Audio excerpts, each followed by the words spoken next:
Yo, assalamualaikum warahmatullahi wabarakatuh. Ketemu lagi bersama saya, Harun Kurniawan. Apa kabar nih semuanya? Semoga pada baik-baik aja ya.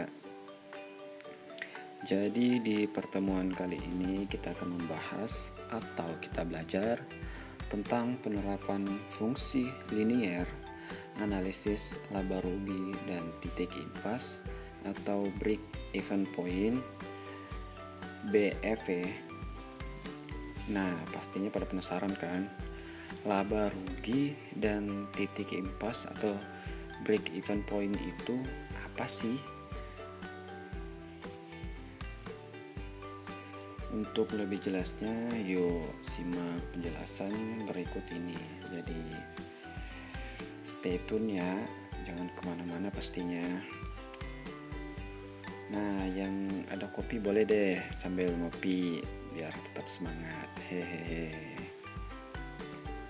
Oke, jadi titik impas itu atau break even point itu adalah kondisi di mana jumlah pendapatan sama dengan jumlah pengeluaran alias impas. Sedangkan laba rugi adalah bagian dari laporan keuangan suatu perusahaan yang dihasilkan pada suatu periode akuntansi yang menjabarkan unsur-unsur pendapatan dan beban perusahaan sehingga menghasilkan suatu laba atau rugi bersih. Dengan fungsi penerimaannya itu sebagai berikut. Jadi rumusnya itu TR sama dengan P dikali Q. TR itu apa?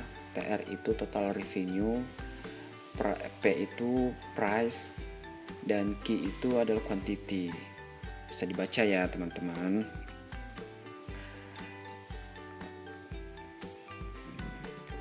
Kita langsung aja ke contoh soal ya.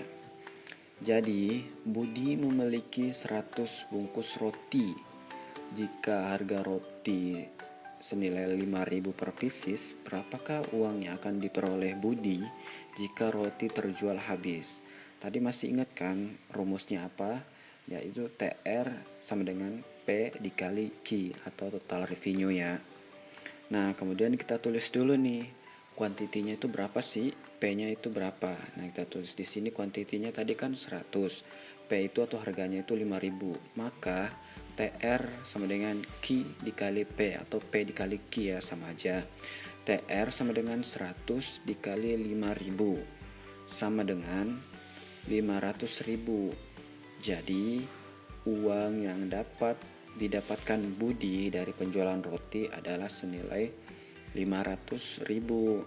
Nah, kalau si Budi ini pintar, harusnya dia beli roti lagi ya kan, terus dijual lagi. Tentunya untuk cuan dong. Oke, di sini ada fungsi biaya. Fungsi biaya itu dibagi menjadi dua, yaitu biaya tetap atau fixed cost dan biaya tidak tetap atau variable cost.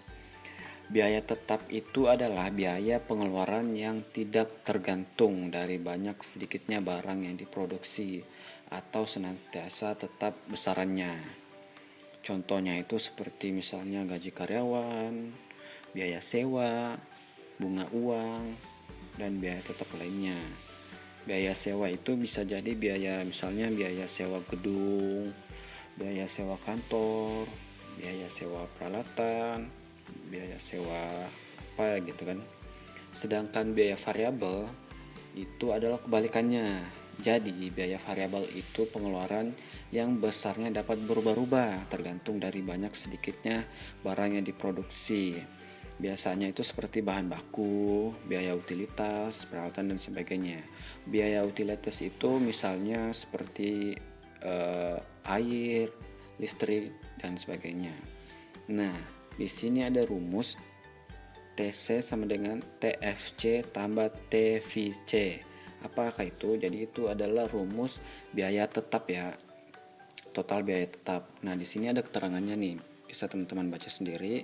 Sedangkan untuk biaya total variabelnya itu rumusnya TVC sama dengan Q dikali VC atau quantity dikali variable cost atau biaya tidak tetap per unit. Nah, teman-teman bisa baca sendiri ya di sebelah kanan ini, itu udah ada keterangannya masing-masing.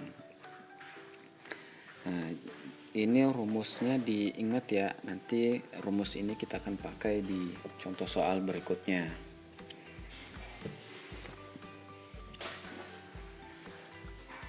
Kemudian kita ke laba rugi. Laba rugi itu atau L garing R, bukan left dan right ya, tapi ini laba dan rugi. Rumusnya itu TR dikurang TC. Nah, di sini kan ada nih, TR itu yang seperti kita bahas tadi, TR itu adalah total penerimaan atau total revenue. Sedangkan TC itu total pengeluaran. Nah, di laba rugi ini ada 3 kemungkinan. Kemungkinan pertama, jika total penerimaan itu lebih banyak daripada pengeluaran, itu menjadi laba atau untung. Nah, kalau sebaliknya, jika total penerimaan itu lebih sedikit daripada pengeluaran, itu rugi. Nah, kalau imbang itu berarti BEP atau break even point atau titiknya impas. Kita masuk ke contoh soal.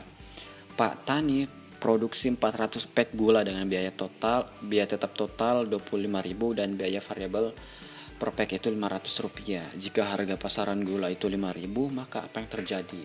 Nah, kita tulis dulu nih, kita turunin. TFC itu atau total biaya tetapnya itu kan 25.000. Untuk mencari TVC itu rumusnya apa sih? Nah, ini kita pakai rumus variable cost dikali quantity. Variable costnya tadi itu kan variable costnya tadi itu kan 500, produksinya 400, kita kali ketemulah angka 200.000. Kemudian kita mencari total pengeluarannya, yaitu TFC ditambah TVC. TFC-nya tadi berapa? Total biaya tetapnya itu 25.000 ditambah 200.000. 200.000 itu dari mana? Dari biaya variable cost dikali quantity. Jadi ketemu 200.000. Ketemulah angka 225.000. Kemudian kita mencari total keuntungan. Keuntungannya berapa sih? Tadi kan price-nya itu 5.000, quantity-nya 400. Kita kali aja tuh. Ketemulah angka 2 juta. Nah, kemudian kalau kita ingin tahu nih, ini untung apa rugi sih gitu kan. Kita masukin aja rumusnya. TR dikurang TC. TR-nya berapa? TR-nya itu atau keuntungannya tadi kan 2 juta atau total penerimaannya 2 juta. Kita kurangin dengan total pengeluaran. Total pengeluarannya kan 225.000. 2 juta dikurang 225.000, 1.775.000. Jadi bisa dikatakan ini adalah untung. Jadi Pak Tani mendapatkan untung sebesar 1.775.000. Wow, banyak juga ya untungnya Pak Tani ya. Nah, rumus-rumus ini diingat lagi ya. Nanti bakalan kita bahas di sesi terakhir. Kemudian break even point, tadi ini kita udah bahas di awal slide ya. Jadi teman-teman boleh baca lagi, boleh diingat-ingat lagi. TR itu apa, TC itu apa, sambil diingat rumusnya. Rumusnya ini kan sebenarnya simple. TR sama dengan TC. Nanti kita tinggal cari gimana sih untuk nyari TR itu, gimana sih untuk nyari TC itu. Nah, kita masuk ke contoh soal. Penjual pecel lele memiliki biaya tetap 1.800.000 per bulan dengan harga jual per porsi itu 20.000 dan biaya variabelnya itu 12.000 per porsi. Hitunglah berapa porsi yang harus dijual agar mencapai titik impas. Jadi soalnya di sini itu kita disuruh mencari berapa sih yang harus dijual, berapa porsi sih yang harus dijual oleh penjual pecel lele ini agar mendapatkan hasil impas atau balance ya, impas ya atau BEP. Nah, tadi rumusnya masih ingat kan? Nanti kita jabarin lagi di sini nih. Kita turunin semua nanti. Biaya tetapnya berapa? Nah, contohnya seperti ini. Kita tulis dulu diketahui PC PC atau variable costnya tadi kan 12.000 ya per porsi. Kita turunin. Terus TFC atau biaya tetap per bulannya itu 1.800.000 per bulan. Kemudian P-nya sama dengan 20.000 per porsi atau price atau harga jualnya. Nah, kemudian kita masukin rumusnya. Tadi kan rumusnya TR sama dengan TC.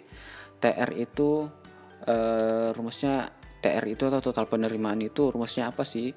Yaitu tadi dengan price dikali quantity. TC sama dengan maksudnya total pengeluaran itu rumusnya apa? Untuk mencari total pengeluaran, TVC ditambah TFC. Kita turunin, P dikali Q atau price dikali quantity sama dengan buka kurung variable cost dikali quantity tutup kurung plus TFC atau total pengeluaran tetapnya per bulan. Kemudian price-nya tadi kan 20.000 dikali quantity atau Q sama dengan 12.000 dikali Q ditambah 1.800.000. 20.000 dikali Q sama dengan 20.000 Q. 12.000 dikali Q sama dengan 12.000 Q ditambah 1.800.000 biaya tetap per bulannya. Kemudian ini kita kelompokin dulu nih yang konstanta dengan konstanta. Di sini kan yang ada konstantanya hanya 20.000 dan 12.000. Jadi 20.000 ini kita turunin ke bawah. 20.000 Q karena 12.000 ini di ruas kanan, kita mau pindahkan ke ruas kiri, itu berubah dari positif menjadi negatif. Begitupun sebaliknya ya teman-teman. Kalau misalnya di kiri min terus mau dipindahin ke kanan, itu jadinya positif ya. Kemudian biaya tetapnya itu kita turunin 1.800.000. 20.000 Q dikurang 12.000 Q sama dengan 8.000 Q. Kemudian biaya tetapnya kita turunin lagi 1.800.000. Kemudian Q-nya kita simpan di bawah dulu. Jadi 1.800.000 dibagi 8.000 Q sama dengan 225. Ketemulah angkanya ini. Nah, ini kita kurungin lagi 225.000 dibagi 30. 30 ini apa sih? Nah, jadi 30 ini itu jumlah hari dalam sebulan. Kita bulatkan aja ya 30. Ketemulah angka 7,5. Jadi jangan kaget ya, itu angka dari mana sih? 7,5 karena ini angkanya belum bulat ya, jadi kita bulatin jadi 8. Jadi si penjual pecel lele ini untuk mencapai titik impas atau break even point-nya itu dia harus menjual sebanyak 225 porsi per bulan, atau kalau dihitung per harinya itu dia harus menjual sebanyak 8 porsi per hari ya. Nah, sampai situ paham ya. Nah, sebenarnya ini berguna, matematika ini berguna untuk teman-teman yang pengen mulai usaha, pengen hitung usahanya, berapa sih harus dijual per bulan atau per hari biar bisa balik modal lah ibaratnya kan. Atau bisa jadi berapa sih ini untungnya, ini kalau dijual segini sebulan apakah ini untung atau rugi gitu kan. Nah, makanya kita belajar analisis laba rugi atau fungsi linearnya ya. Kita belajar fungsi linearnya di analisis laba rugi dan break even point. Oke, sekian dari saya, sampai ketemu lagi di pertemuan selanjutnya. Assalamualaikum, semangat belajar.